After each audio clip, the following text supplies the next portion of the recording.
بسم الله الرحمن الرحيم. الحمد لله رب العالمين والصلاة والسلام على رسوله النبي الكريم محمد وعلى آله وصحبه أجمعين ومن تبعهم بإحسان ودعا بدعوتهم إلى يوم الدين. أما بعد، فقال الله سبحانه وتعالى: فأعوذ بالله من الشيطان الرجيم. بسم الله الرحمن الرحيم.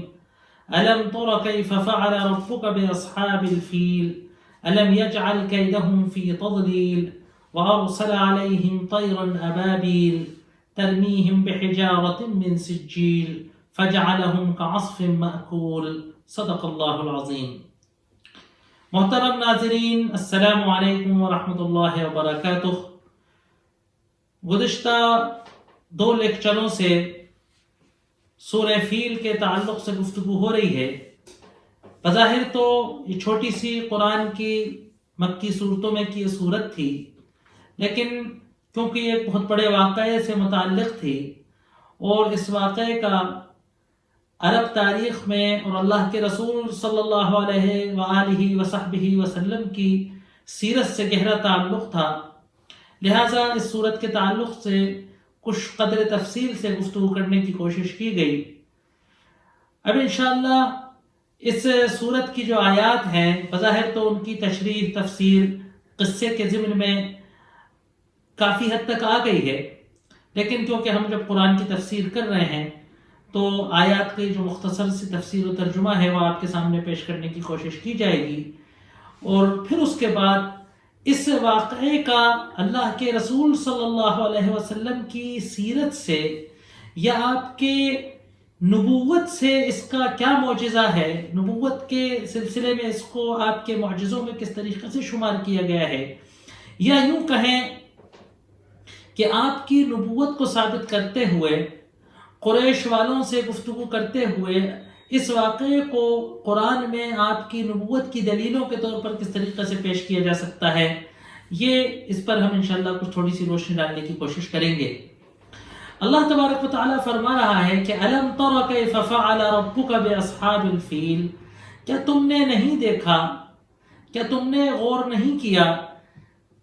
جس وقت قرآن کی یہ آیت مکے کی سرزمین پر نازل ہو رہی تھی، اس وقت ہے نا کئی ان گنت لوگ ایسے موجود تھے، ہے نا. یہ 40 سال کے اس واقعے کے 40-45 سال کے بعد یہ آیت 42 و 45 سال کے اندر یہ آیت نازل ہوئی تھی. تو ان گنت لوگ ایسے تھے کہ جن نے اپنے بھرپور ارنون جوانی کے اندر، اپنے بھرپور عمر کے اندر، مکمل ہوش و حواس کے اندر وہ واقعہ فیل دیکھا تھا. ایک بڑی تعداد ایسی تھی کہ جس نے اپنے لڑکپن میں اور بچپنے میں اس واقعے کو دیکھا تھا. تو دیکھنے کے صیغے کو بھی اگر کہیں تو کوئی غلط نہیں ہوگا کہ کیا تم نے نہیں دیکھا. قرآن جن کو مخاطب کر رہا ہے ان سے کہہ رہا ہے. اللہ کے رسول صلی اللہ علیہ وآلہ وصحبہ وسلم اصل مخاطب اولی ہیں. یقیناً آپ اس وقت دنیا میں موجود نہیں تھے. اس واقعے کے چند روز بعد، چند مہینے بعد آپ اس دنیا میں، آپ کی تشریف آوری ہوئی تھی، آپ کی ولادت ہوئی تھی. تو آپ سے علم ترا کا مطلب ہم اس سے پہلے بھی کئی بار بتا چکے ہیں کہ عربی زبان میں ترا جو ہے وہ غور کرنے کے بارے میں، غور و خوض کرنے کے بارے میں، خیال ظاہر کرنے کے بارے میں آتا ہے. کہ آپ نے کبھی غور نہیں کیا، آپ نے اس بات پر کبھی دھیان نہیں دیا کہ کیف فعل ربک باصحاب الفیل، کہ تمہارے رب نے ہاتھی والوں کے ساتھ کیسا معاملہ کیا، ہے نا. ہاتھی والوں کی کیا درگد بنائی، ہے نا. فعل عربی کا ایک ایسا لفظ ہے کہ جس کے اندر بہت سارے ذو معانی لفظ ہیں، بہت سارے معانی فعل کے اندر جمع ہے. اصلاً فعل جو ہے کرنے کے لفظ میں آتا ہے، ورب کے طور پر یوز کیا ہوتا ہے. اصحاب الفیل، اس کے بارے میں تفصیل سے گفتگو ہو چکی ہے کہ ہاتھی والوں کے ساتھ. اس کے لیے تفصیل بتانا ضروری نہیں تھی کیونکہ یہ واقعہ عربوں میں اتنا مشہور و معروف تھا، خاص طور سے قریش میں، اور تمام وہ قبائل کے جو قریش سے تعلق رکھتے تھے، اور حرم سے متعلق یہ واقعہ ہونے کی وجہ سے تو تمام عرب کے قبائل اور عرب کے لوگ اس ہاتھی والے واقعے کو جانتے تھے کہ یمن کا جو بادشاہ تھا، یا یوں کہیں کہ جو یمن کے بادشاہ نجاشی کی طرف سے جو یمن میں وائسرائے تھا، سپہ سالار تھا اور اس کا گورنر تھا، گویا ایک طریقے سے وہ یمن کا بادشاہ تصور ہم کر سکتے ہیں، وہ ابرہہ اس کا نام تھا، اور وہ ہاتھیوں کا ایک لشکر لے کر کعبے کو ڈھہنے کے لیے آیا تھا، اور اس نے صنعاء کے اندر یمن کی راجدھانی میں ایک چرچ بنایا اور اس کو حج کا کہا. وہ ساری تفصیل ہم نے آپ کو اس سے پہلے والے تمہیدی لیکچر کے اندر بتائی تھی. تو تم نے دیکھا نہیں کہ تمہارے رب نے ہاتھی والوں کے ساتھ کیا معاملہ کیا. الم یجعل کیدہم فی تضلیل، کیا اللہ نے ان کے قید کو، اکید قیدا یکیدون قیدا و اکید قیدا، قید عربی میں جو ہے وہ سازش کے لیے استعمال ہوتا ہے. کچھ الفاظ ایسے ہیں کہ جو مقصد اور نیت سے بدل جاتے ہیں. ایک ہے تدبیر، لیکن تدبیر عام طور سے اچھے معنی میں استعمال ہوتی ہے. ہم کوئی اچھا کام کرنا چاہ رہے ہوں، ہم کسی کام کو سر انجام دینا چاہ رہے ہوں، اس کے لیے غور و خوض کریں، عقل چلائیں، اس کو تدبیر کہا جائے. لیکن اگر ہم اپنی عقل چلائیں، جواڑے لگائیں اور نیت خراب ہو، نیت میں کوئی کھوٹ ہو، تو اس کو سازش کہتے ہیں. تو قیدہم فی تضلیل، تضلیل کہتے ہیں دھوکہ، ہے نا، ضل یضل گم ہو جانا. تو کیا ہم نے ان کی سازش کو کھو نہیں دیا؟ ہم نے ان کی سازش کو گم نہیں کر دیا؟ ہم نے ان کی سازش کو بے سود نہیں کر دیا؟ ہم نے ان کی سازش کو کل عدم کر دیا، ختم کر دیا؟ ہم نے ان کو، یعنی جو کچھ انہوں نے تدبیر کی تھی اس میں ہم نے ان کو فیل کر دیا. یہاں ایک غور کرنے کی بات ہے کہ قرآن میں جو لفظ تدبیر ہے نا، قید ہے، قاد یکید و قید، سازش. تو اس سے پتہ چلتا ہے کہ جو ابرہہ آیا تھا کعبے کو ڈھانے، اور اس نے بہانہ یہ بنایا تھا، اس کی توجیہ یہ کی تھی کہ صاحب کیونکہ عربوں نے اس چرچ سے، عبادت خانے کے ساتھ اہانت آمیز رویہ اپنایا، اس کی توہین کی، اس میں جا کر غلاظت و نجاست کر دی، اس میں آگزنی کری، لہٰذا وہ انتقاماً یہ کارروائی کر رہے ہیں، ایک مذہب کے انتقام.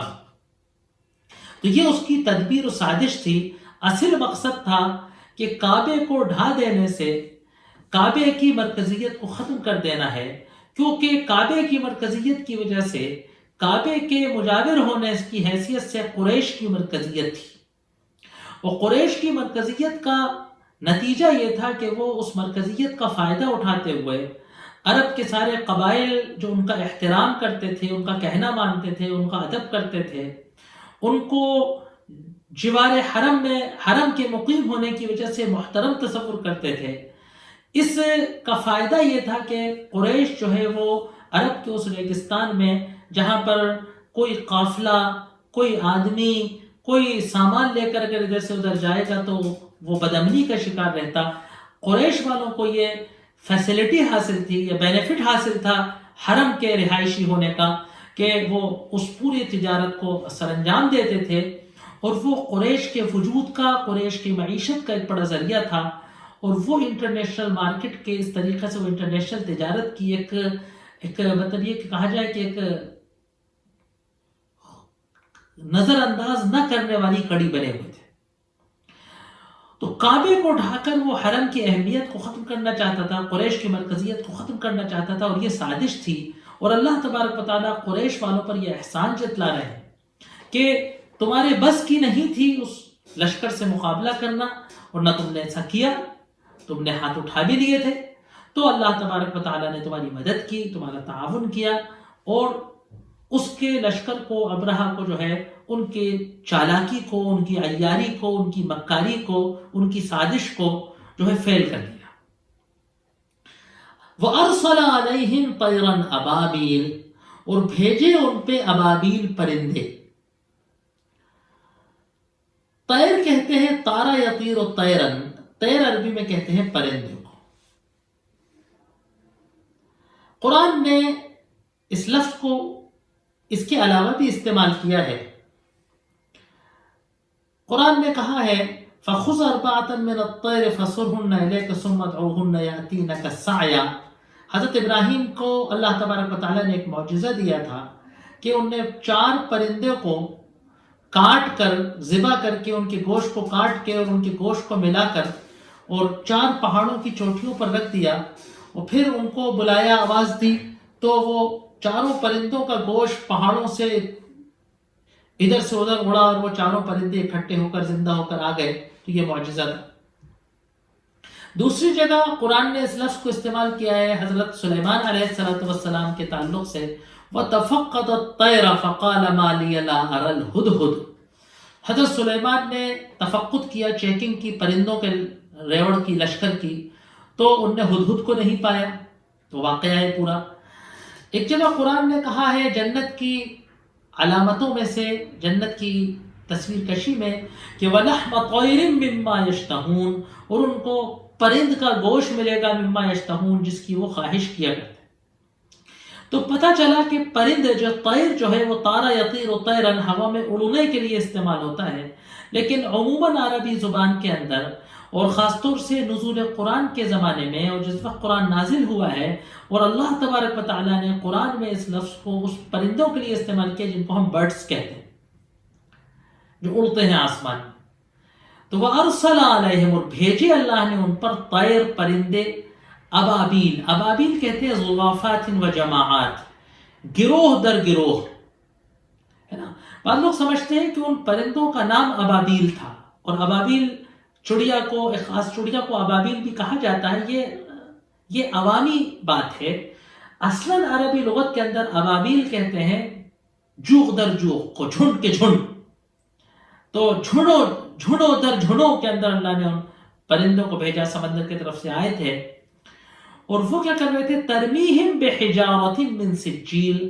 وہ پرندے ترمیہم مار رہے تھے ان کو، رما یرمی کہتے ہیں. میں اصل میں آگے ایک بات بتانے جاؤں گا، اس لیے اس ترجمے میں اتنی تفصیل کر رہا ہوں. رما عربی میں کہتے ہیں تیر مارنے کی، اور رما عربی میں کہتے ہیں پتھر پھینک کر مارنے کے، رمیۃ حجر. حدیث کے اندر یہ لفظ استعمال ہوا ہے، رمیۃ حجر، ایک پتھر کا مار. تو ترمیہم، وہ ان کو پھینک کر مار رہے تھے، وہ ان پر برسا رہے تھے، حجارتن، پتھر. حجر عربی کے اندر جو ہے پتھر کے لیے آتا ہے، واضح لفظ ہے، اس میں کوئی گنجلک نہیں ہے، کوئی اس کے اندر باریکی اور پیچیدگی نہیں ہے. اللہ تبارک و تعالیٰ نے کہا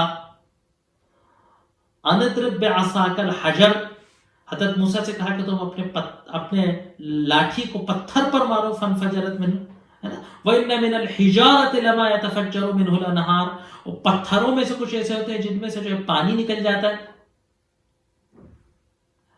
ہے نا. تو حجر جمع احجار، یہ پتھر. حجارۃ من سجیل، سجیل کے پتھر پھینک رہا ہے. سجیل کیا ہے؟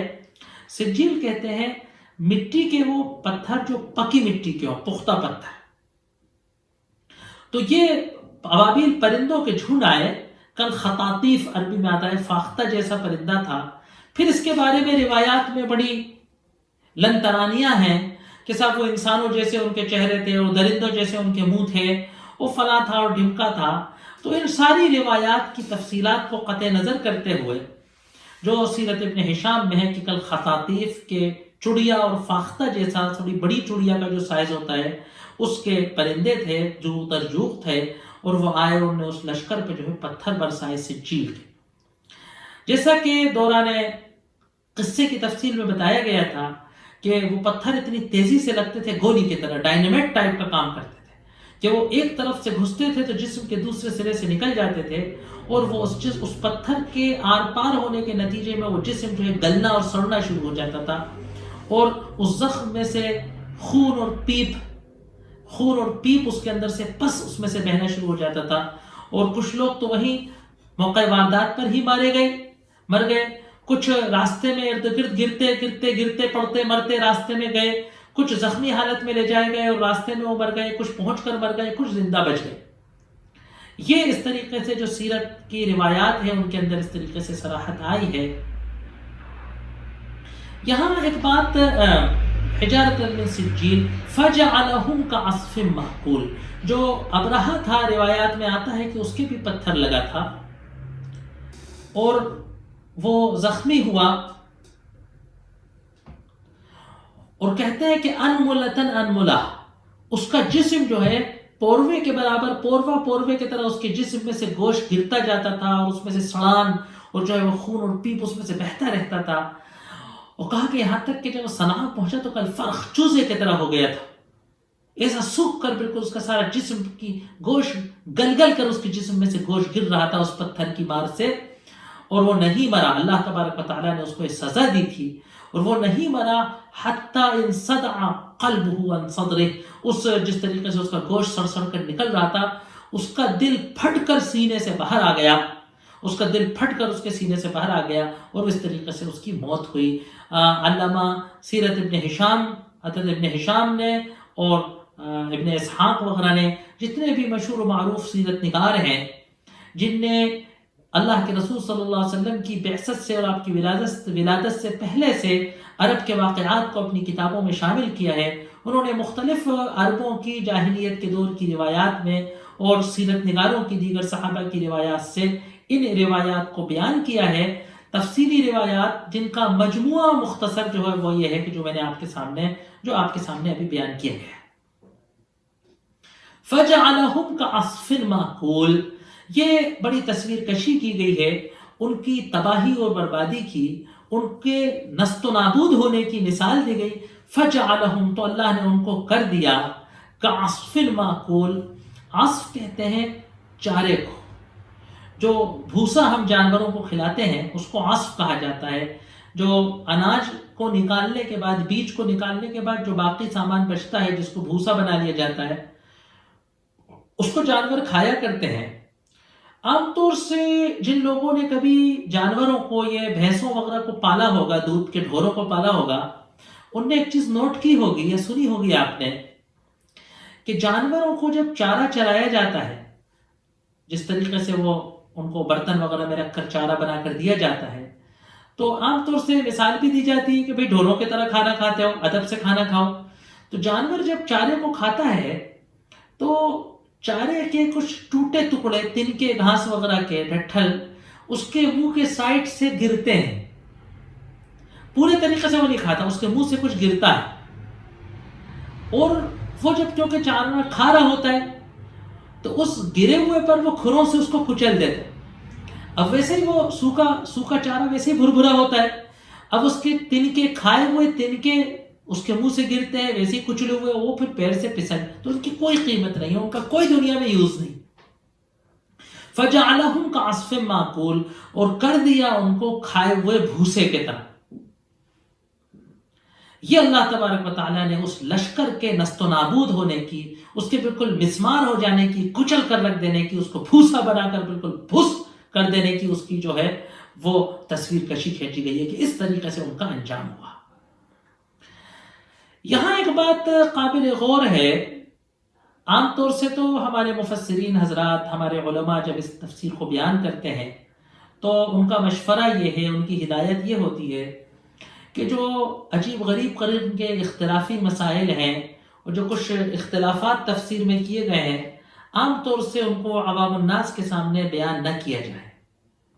لیکن ادھر انٹرنیٹ کی ترقی اور جدید وسائل کی سہولت اور انفارمیشن کا سب تک پہنچ جانا ایک وجہ بنا ہے اس بات کی کہ لوگوں کو بہت ساری باتیں پتہ چلتی ہیں تو وہ کنفیوز ہوتے ہیں.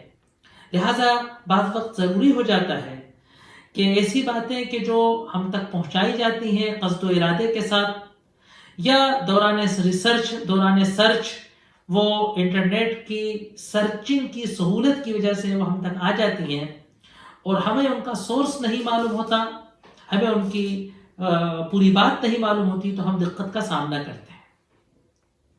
یہاں پر کچھ حضرات کو عجیب و غریب ایک شبہ ہوا اور ایک عجیب و غریب بحث چھیڑی گئی کہ صاحب ابرہہ کے لشکر پر جو پرندوں نے پتھر برسائے تھے وہ سمندر سے پرندوں کے غول نہیں آئے تھے، بلکہ وہ جدری جو چیچک کی بیماری ہے اس کا وائرس تھا.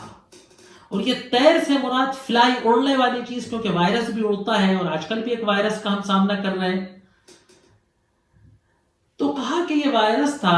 اور اچانک کیا ہوا کہ ابرہہ کے لشکر میں اس سے پہلے کہ وہ کعبے پر حملہ کرتا چیچک پھیل گئی۔ کچھ روایات عربی ادب کے اندر ایسی ملتی ہیں کہ کچھ لوگوں نے کہا کہ اور اس سال جزری کی بیماری، چیچک کی بیماری، جو کنکر وغیرہ ہیں دانے جسم پر نکل جاتے ہیں، یہ چیچک کی بیماری ظاہر ہوئی، اور اس سے پہلے کبھی چیچک کی بیماری نہیں ہوا کرتی تھی۔ اس طریقے کی کچھ روایات کو بنیاد بنا کر ایک پورا فلسفہ کھڑا کیا گیا ہے کہ یہ جس طریقے سے سادہ عربی کی زبان ہم نے پڑھی ابھی، اور ہمیں سمجھ آیا کہ کسی بھی ایک عرب بچے کو ہم سورہ فیل پڑھ کر سنائیں جس کو کچھ بھی نہ معلوم ہو، اور اس سے پوچھیں کہ تمہیں کیا لگتا ہے ابرہہ کا کیا ہوا ہوگا، ان ہاتھی والوں کا اللہ نے ان ہاتھی والوں کا انجام بد کیسے کیا، تو کہے گا پرندوں نے پتھر مارے اور وہ سب کھائے ہوا بھوسا بن گئے۔ یہی عربی زبان سے جو کچھ مطلب نکلتا ہے سورہ فیل کا، وہ یہی نکلتا ہے۔ سب سے یہ بات ہمارے یہاں تشویشناک اس وقت بن گئی کہ جب مولانا امین اصلاحی صاحب نے اپنی کتاب تدبر قرآن میں اس بات کو لکھا، اور خالی لکھا نہیں بلکہ اسرائیل پر بڑی حمایت سے اسرائیل کو مد و جزر سے پیش کیا۔ اس سے پہلے اس بات کو سر سید احمد خان نے سب سے پہلے ہندوستان میں کیا ہے، اور سر سید احمد خان کا معجزات کے تعلق سے جو نظریہ ہے یا جو میتھڈ ہے اس کو سمجھنے اور بیان کرنے کا، وہ سب کو معلوم ہے۔ اس سے پہلے اس بات کو سب سے پہلے ہمارے عرب اسکالروں میں شاید سر سید نے بھی وہاں سے لیا ہو، یا پھر ہو سکتا ہے کہ یہ جو ہے یکسانیت سوچ کا ایک نتیجہ ہو۔ شیخ محمد عبدو نے سب سے پہلے اس بات کو اپنی تفسیر کے جو اقتباسات ہیں اس کے دوران کہا تھا کہ صاحب یہ چیچک کی بیماری تھی، اور اس طریقے سے بات ہے۔ عجیب بات ہے کہ ہندوستان کے بر صغیر کے اسکالروں میں سے ایک بہت بڑے اسکالر مولانا سید ابو العالیٰ مودودی کو، جن کے بارے میں ایک بڑی تعداد کو شک و شبہ ہے، کچھ ان سے اخذ کرنے میں تردد اور کدورت ہے۔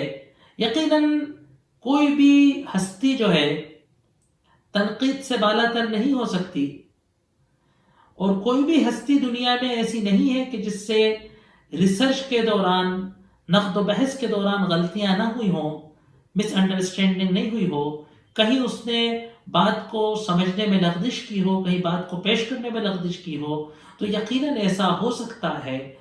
ان پر ایک الزام ہے کہ وہ تفسیر بالرائے کرتے ہیں، اور بہت سارے علماء نے ایک مشن کے تحت ان پر سخت تنقیدیں کی۔ میں سمجھتا ہوں کہ جو ان پر تنقیدیں ہوئیں وہ بزرگان دین بڑے محسن ہیں ہمارے، کہ انہوں نے مولانا مودودی کے ہزار جو صفحات ان نے سیاہ کیے ہیں، ہزاروں صفحات اسلامی علوم میں، اسلام کی دعوت میں، اسلام کے فلسفے میں، اسلام کے عقیدے کے تعلق سے مولانا مودودی رحمۃ اللہ علیہ نے لکھے ہیں۔ ہمارے ان علماء دیوبند و سہارنپور نے اور دیگر ہمارے علماء نے، مولانا علی میاں نے وغیرہ وغیرہ نے مولانا مودودی رحمۃ اللہ علیہ کی لغزشوں کی طرف اشارہ کر کے کم سے کم ہمارے لیے اس بات کا اعتماد کر دیا ہے کہ وہ جن نکات پر تنقید کی گئی ہے اس کے علاوہ جو باتیں ہیں ان میں کوئی مذائقہ نہیں ہے۔ ایک تصویر کو دیکھنے کا یہ بھی رخ ہو سکتا ہے۔ بہرحال میں کوئی مولانا مودودی رحمۃ اللہ علیہ کی نہ حمایت کرنا مقصد ہے، نہ ان کی تنقید کرنا مقصد ہے۔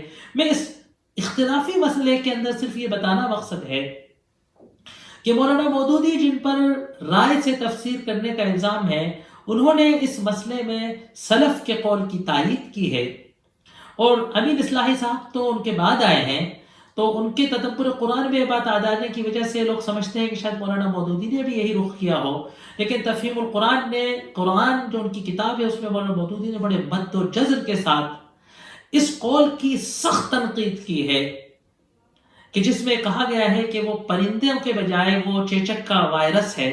اور بڑی مزے کی بات یہ لکھی، کہا کہ اس طریقے کی باتیں کرنے والوں کا مسئلہ یہ ہے کہ ایسا معلوم ہوتا ہے کہ ان کو شاید اللہ تبارک و تعالیٰ کی قدرت پر یقین نہیں ہے۔ کہا کہ معجزوں کا انکار کرنے والے حضرات یا معجزوں پہ شک کرنے والے حضرات یا معجزات کو سائنس پر اتار کر لوگوں سے، ہے نا، اب دیکھیے پرندے آئیں گے تو اب لوگ کہیں گے صاحب یہ تو مذاق اڑائیں گے قرآن کا، ماڈرن لوگ سائنٹسٹ، تو اس لیے مسلمان اسکالروں کا دل چاہا، مستشرقین کے زیر سایہ جو پلتے ہیں یا جو سائنٹسٹوں کے ساتھ رہتے ہیں، تو انہوں نے کہا کہ صاحب دیکھیے چیچک کا وائرس، اور اس دن لشکر میں اچانک چیچک پھیل گئی اور وہ سب مر گئے، اس لیے وہ کعبہ نہیں توڑ پائے، اور یہ اللہ تبارک و تعالیٰ کے حکم سے ہی ہوا۔ تو ان کا دل چاہتا ہے کہ معجزے کا کوئی سائنسی وجہ مل جائے۔ تو مولانا نے کہا کہ یہ ان کے دل میں چھپا ایک چور ہے جو سمجھتے ہیں کہ اللہ قادر نہیں ہے معجزہ لانے پر، اس لیے اس کی کوئی سائنسی توجیہ ہونا چاہیے۔ مولانا نے کہا کہ جب معجزہ ماننا ہی ہے، جب بھائی اچانک رات پورا لشکر چیچک سے مر جائے، یہ بھی تو معجزہ ہے نا۔ جب معجزہ ماننا ہی ہے تو پھر بڑا معجزہ مانو نا، چیچک تو ہوتی ہے، پھر پرندے سمندر سے آ کر پتہ، کیونکہ معجزہ عبرتناک ہوتا ہے۔ بیماری پھیل جانے کو وہ کہہ سکتا تھا ارے بھائی بیماری پھیل گئی قدرتی بات ہے، لیکن پرندوں نے آ کر جو پتھروں سے کچا چور کیا، کچومر بنایا، وہ اس بات کی علامت تھی کہ اللہ نے ان پر عذاب بھیجا ہے آسمانی۔ تو بہرحال یہ میں نے آپ سے کہا کہ دیکھیے طیر عربی میں پرندے کو کہتے ہیں، میرا قرآن میں طیر میں پرندے کا لفظ استعمال ہوا، وائرس کو طیر کہنا بڑا قیدس ہے۔ حجر جو ہے وہ چیچک سے جو کنکر بیماری ابھرتی ہے، پتھر، وہ ان کو پتھر مار دیے وائرس نے تو ان پر دانے اگ گئے، یہ بہت لمبی توجیحات ہے۔ بہرحال کرنے والوں نے بڑی دلیلیں دی ہیں، بڑا بیان کیا ہے، اور بڑی یہ روایات جو سیرت کے اندر آئی ہیں، جو ابن ہشام کی ہم نے بیان کی، ان پر بڑی سخت تنقیدات کی ہیں، ان پہ بڑے جرح کی ہیں، اور بڑی لمبی لمبی ریسرچ کے نام پر باتیں ہوئی ہیں۔ لیکن میں سمجھتا ہوں کہ قرآن کے الفاظ اور تمام سلف کے جو مفسرین ہیں آج تک، علامہ ابن کثیر ہوں، علامہ قرطبی ہوں، علامہ طبری ہوں، اور بڑے بڑے جتنے بھی معتبر علماء، جتنے بھی وہ معتبر مفسرین کہ جن پر اعتماد کیا جا سکتا ہو، جن پر بھروسہ کیا جا سکتا ہو، جن پر قرآن کے معاملے میں تکیہ کیا جا سکتا ہو، ان سب نے آج تک یہی بات کہی ہے کہ جو ہے یہ اس سے مراد وہ پرندوں کے غول ہیں جو سمندر کی طرف سے آئے تھے، اور انہوں نے ابرہہ کے لشکر پر پتھر برسائے، وہ چکنا چور ہو گئے۔ آخری بات جو میں کہہ رہا تھا کہ اللہ کے رسول صلی اللہ علیہ وسلم کی نبوت کا اس واقعے سے کیا تعلق ہے۔ عربوں کو اس بات کا یقین تھا، عربوں کو اس بات کا یقین تھا کہ کعبے پر کوئی ظالم حملہ نہیں کر سکتا، اسی لیے وہ کعبے کو اللہ کے حوالے چھوڑ کر پہاڑوں کی چوٹیوں پہ چلے گئے تھے، اور ان کو یقین سے بھی زیادہ یقین تھا، ہے نا، یقین سے بھی آگے کا اگر کوئی لفظ ہے تو ان کو اس بات پر یقین تھا کہ اللہ تبارک و تعالیٰ ابرہہ پر اپنا عذاب نازل کرے گا، اور وہی ہوا جیسا ان کو یقین تھا۔ اس واقعے نے ان کو اس بات کے یقین میں اضافہ کر دیا کہ کوئی ظالم نگاہ، کوئی ظالم ہاتھ، کوئی فاجر و فاسق پاؤں کعبے کی طرف بڑھ نہیں سکتا، کوئی ظالم کعبے پر فاتح نہیں ہو سکتا۔ جب اللہ کے رسول صلی اللہ علیہ وسلم کو نبوت سے سرفراز کیا گیا، اور قریش کے قبیلہ قریش نے، آپ کے خاندان نے آپ کی سخت مخالفت کی، اور اس مخالفت کے بعد آپ کو مکہ چھوڑ کر مدینے ہجرت کرنا پڑی، اور مدینے میں آپ نے ایک ریاست طاقت قائم کی، ایک وجود آپ کو ملا، اور پھر آپ کا مکے سے پرسرکار رہا، 8 سال آپ کی مکے سے، 6 سال آپ کی مکے سے جنگی حالت رہی۔ اس دوران عرب کے زیادہ تر قبائل، ہے نا، ویٹ اینڈ واچ کی کنڈیشن میں تھے، ان کو وہ یہ دیکھ رہے تھے کہ اس جنگ کا، اس کشمکش کا نتیجہ کیا نکلتا ہے۔ جب سن 8 ہجری میں اللہ کے رسول صلی اللہ علیہ وسلم کو اللہ تبارک و تعالیٰ نے مکے پر فتح قرار دی، اور آپ مکے میں فاتحانہ داخل ہوئے، اور مکے کے کعبے کے اوپر اسلام کا پرچم لہرا دیا گیا، اور کعبے میں رکھے تمام بتوں کو مسمار کر دیا گیا۔ جاء الحق وزهق الباطل کا نعرہ لگا دیا گیا۔ آپ کعبے میں داخل ہو گئے، آپ نے کعبے میں جا کر نماز پڑھی، آپ نے کعبے کی چھت پر اذان دلائی، اللہ کا نام گونجا، مسلمانوں کی نماز ہوئی، اسلام کا طواف ہوا، تو تمام عرب کے لوگوں میں اور قبیلوں میں دور دراز تک اس بات کا اطمینان ہو گیا انہیں کہ آپ حق پر ہیں، کیونکہ ان کو سورج کے دمکنے سے زیادہ، رات کی تاریکی سے زیادہ، اپنے سانس لینے سے زیادہ اس بات پر یقین تھا کہ مکے پر اور کعبے پر کوئی ظالم، کوئی غلط آدمی، کوئی جھوٹا آدمی، اللہ پر نبوت کا جھوٹا دعویٰ کرنے والا قابض نہیں ہو سکتا۔